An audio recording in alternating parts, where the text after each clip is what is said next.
नमस्कार, सोशल संवाद में आप सभी का स्वागत है। इस वक्त हमारे साथ लोहरदगा से सांसद सुखदेव भगत जी हैं, कांग्रेस से। सर, लगातार पूरा का पूरा मानसून सत्र हंगामे के बीच गुजर गया, क्या कुछ आप कहना चाहेंगे?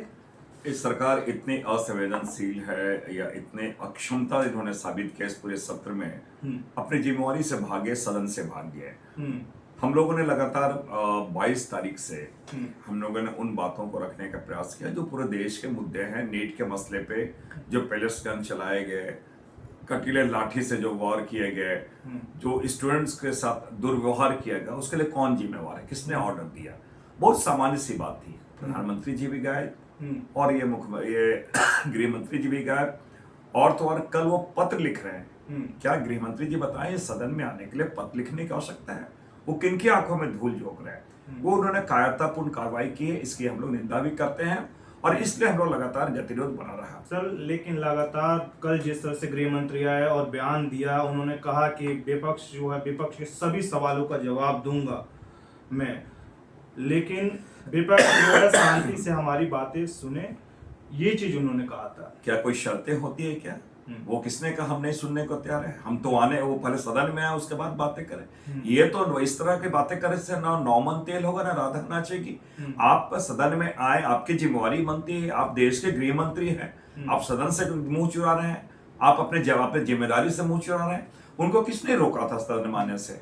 वो स्वयं नहीं आए, आरोप हम पे लगा रहे हैं। इसलिए हमने कहा कि वो एक पूरे के पूरे इस 19 दिन के ये में उन्होंने कायरतापूर्ण अपनी कार्रवाई को, कायरतापूर्ण रवैया को उसने दिखलाया और देश देख चुका है।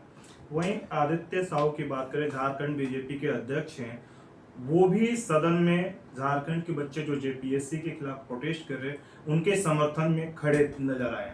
मैं समझता हूँ ये उनका घरगाली आंसू है।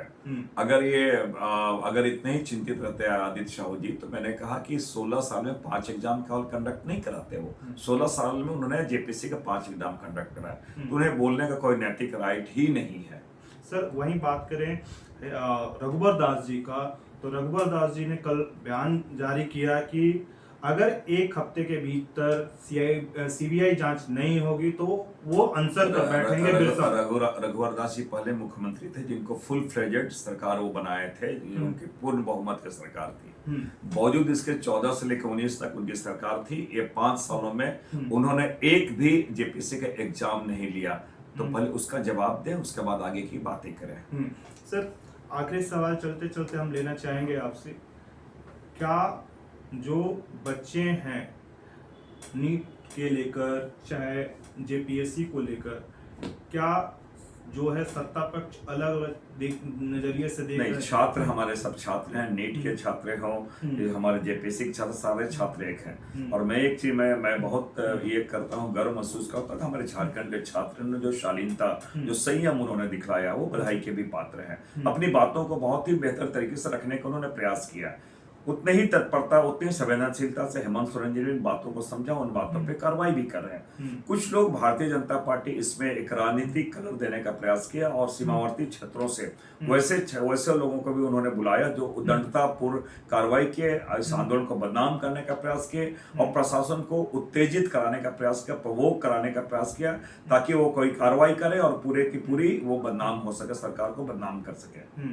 तो सर, तमाम जो बातें आपने कही, आज जिस तरह से आप लोगों ने एक अनोखा प्रदर्शन किया चंदा चोरी को लेकर, चंदे के लूट को लेकर, हाथ में आप लोगों के एक जो कहें गुड्डा टाइप का था, क्या कुछ कहना नहीं? वो एक ऐसा था वो कि जो बातें आती है ना कि एक कहावत रही कि 56 इंच का छोटा बंदर जल्दी आओ सदन के अंदर, ये बातें आई थी। तो वो एक सिंबॉलिक था, 56 इंच का छोटा बंदर जल्दी आओ सदन के अंदर, ये नारा लगा था।